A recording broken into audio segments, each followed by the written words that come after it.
Hi, Meg. Thank you so much for being on the video series today. It is an absolute honor and delight to have you.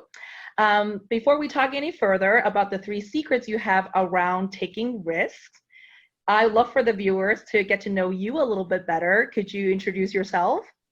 You bet. Thank you so much for having me. It's a delight to be here, and I absolutely love what you're up to, and I'm grateful to be part of it. I am Meg McKeen. I am the founder and the chief confidence builder of Adjunct Advisors. Through this consulting firm that I started a couple of years ago, I work with particularly women who sell insurance products to help them build confidence in their ability to be the person that people will want to buy insurance from. Your messages on LinkedIn have really resonated with me and empowered me. So, first and foremost, thank you for your generosity of ideas and thought leadership. I'm especially excited to have you share your three secrets today because it's on a topic that I myself, frankly, have struggled with many times in the past. And I feel like it's a very timely topic right now for a lot of folks. With that said, I'd love for us to turn it over to you to hear how you have managed very successfully taking risk and what the outcomes have been. I'll just jump right into the secrets if that's okay with you.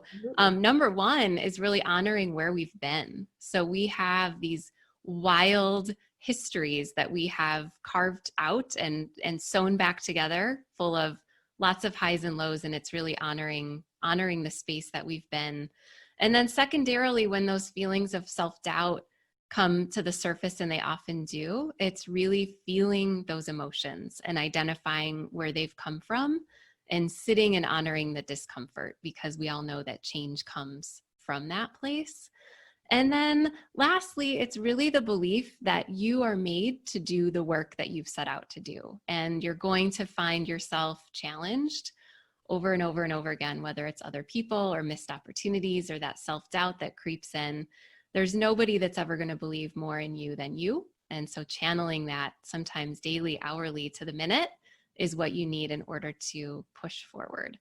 And I do want to provide a little bit of context. Risk is an almost taboo thing to be talking about right now, because we live in a world where something as simple as putting your hand on your front door could be considered risky. And I don't want this message to be taken in the context that we should all be out putting ourselves in intentionally risky situations. The reason we talk about risk is that we are in a moment of time, and there will be an after to all of this. And so the idea that we can really honor where we've been and really work through this process so that we can move forward in a way that feels right and in alignment with who we are and where we want to be, it's possible. Thank you for the clarification and reframe. The way I think about risk is really an adjective, right? It's risky or scary or frightening. And I think that's where your message really has supported me as I've watched your journey over time and how you show vulnerably yet authentically. Let's talk about that first secret of honoring your past. I'll be the first to admit that I ruminate. I think back and then come up with all the woulda, coulda, shouldas. Yeah. What is a piece of advice for someone like me that you would give to help really learn from the past and do it in a way that really is nurturing? Yeah, so it's not always good, right? The risks we take don't always work out. So I challenge the people that I work with, and this is a very common exercise that I do in the scope of the work that I do. Pick one thing, one event, one decision, one risk, and choose a different outcome. So you know how it went because you lived through it, but imagine if that decision had gone differently. What would the rest of your life have looked like? Would you have made the next career move? Maybe it was personal. Would you have met your current partner? Would you have had the children you have? Would you live in the home that you lived in? And so there are outcomes to every risk that have a ripple effect. And so often, like you said, we ruminate on that one decision. If only I could have done this one thing differently. I think about it a lot right now. Personally, I made the leap from corporate 9 to 5, steady paycheck every 2 weeks, and went out on my own. And now I'm navigating, just like you are, a small business in a pandemic. And there are moments, sure, when I wonder, what if I had just stayed? What if I had just stayed the course? but then you and I wouldn't be having this conversation, and the people that are listening won't be hearing this message. And so really honoring that ripple effect and all of the decisions that were made as a result of maybe that one that didn't go maybe the way that we had hoped. Mm-hmm. It's all part of a really important story that we're writing one day at a time. Let's go to number 2, this idea of leaning into the discomfort. What's a reframe or pivot you would offer to somebody who just says no thanks to discomfort? A lot of the work I do comes back to the idea of imposter syndrome. And one of the most common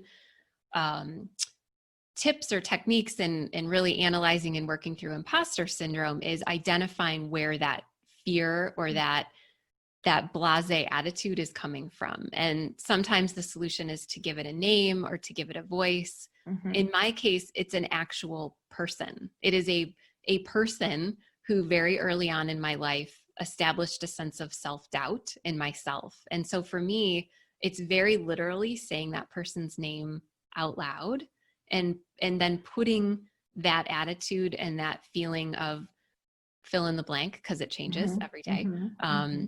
where it belongs, and really honoring that I'm the captain of this ship and I am in charge of where it's going to go. And so we all have a different version of that. Maybe it's not a person, maybe it's a feeling or an experience, but it's really recognizing that it's Mm-hmm. valid, but that it's not going to be from that place where you make this decision going forward.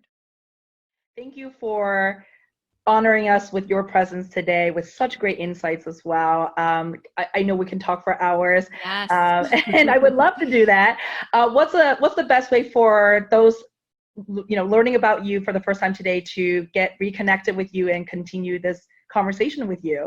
Yeah, so you mentioned LinkedIn. It's a great place to start. I show up on the platform very regularly. I'm very transparent. I have a very storied approach to how I share information on LinkedIn. So it's a great way to learn more about me and my methodology. Also visit my website, adjunctadvisors.com, and advisors is ORS. And I also host a podcast. So if you're curious about a lot of these topics, we dig deep. It is for women in insurance, but you'll find that a lot of the topics resonate across industries. And it's called Bound and Determined, and you can find it on iTunes. Wonderful. Thank you, Meg, for your time. Thank you. Thank you for holding this space and this gift that you're giving your community. It's wonderful. Thank you. Thank you for being a part of it. Talk to you again soon. Okay. Bye for now.